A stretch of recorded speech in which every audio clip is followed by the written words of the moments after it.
പാലായിൽ നിന്നും കേരള സഭയ്ക്ക് പുതിയ തുടക്കം. പുതിയ പ്രതീക്ഷകളുമായി 11 മെത്രാന്മാരുടെ സംഗമം.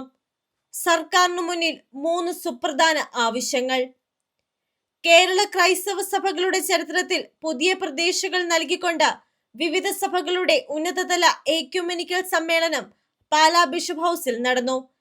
ഇന്ന് നടന്ന ഈ സംഗമത്തിൽ വിവിധ സഭകളിൽ നിന്നുള്ള 11 മെത്രാന്മാരും മറ്റ് സഭാ പ്രതിനിധികളും പങ്കെടുത്തത് കേരള ക്രൈസ്തവ ഐക്യദാർഢ്യത്തിന്റെ നിർണായക നിമിഷമായി. പാലായിൽ നിന്നുയർന്ന ക്രൈസ്തവ ശബ്ദത്തിന്റെ പുതിയ തുടക്കമാണ് ഈ സമ്മേളനം. എയ്ഡഡ് വിദ്യാഭ്യാസ മേഖലയിലെ പ്രതിസന്ധികൾ ഉൾപ്പെടെ ക്രൈസ്തവ സമുദായം നേരിടുന്ന പ്രധാന വിഷയങ്ങൾ ചർച്ച ചെയ്യുന്നതിനാണ് സഭാ നേതാക്കൾ ഒരുമിച്ചത്.